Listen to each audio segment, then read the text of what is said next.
So whenever it comes to rigid bodies in Blender, here's a quick 101 to be brief. If we Shift A, we can add a plane, and I'm just going to scale up this plane and place it below. And we'll press spacebar and we'll just type in rigid.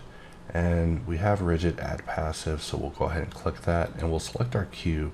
We'll press spacebar and we're just going to type in rigid again, and we'll just choose add active. And using the F9, we just see that it just added active, and if we press shift spacebar, it will just perform a simulation.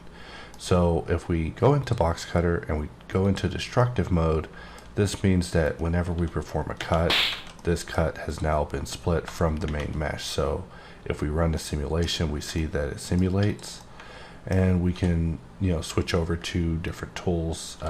First, I'll do a couple of box cuts on this to really work it out. And then we'll press D, switch over to N-Gon, and maybe hold Control in order to get some angle snapping going. Press X in order to switch it over to Slice, and press spacebar. And if we just let this simulate, you see that things get a little bit out of control. So if we press B, we can box select this and just press Shift S in order to set our origin to geometry, which will give us something a little bit more reasonable of a result. However, it still is a little bit out of control.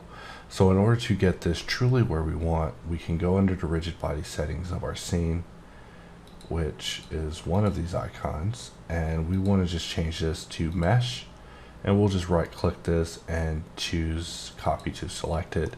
And if we let the simulation run now with shift spacebar, we can see that it still gets a little bit out of control. So there's definitely something strange happening with the latest version of Blender. I've run this demonstration quite a few times already, and it never went this awry. However, it also could be related to auto parenting. So if we select everything, we press Alt P, and we choose clear and keep transformation, and then run the simulation, we see that things run exactly as recommended. So let's just take this back to the beginning. So let's first go under our preferences and turn off parent shape as we should have from the beginning. Press D, switch over to box, and we'll just perform a couple of cuts to separate some things. And then run the simulation, we see that everything just kind of explodes out into space. If we didn't want gravity to be present, we can go under our scene panel and turn off gravity, and then things will just somewhat explode.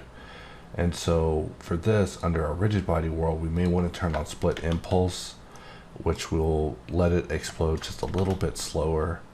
And we can maybe give it a few more sols, maybe 120, maybe lower the speed 2.5, just to see what we're dealing with here. And we're just letting rigid bodies just be demonstrated in this small example. But I just want to show that if you're using rigid bodies, we do support that.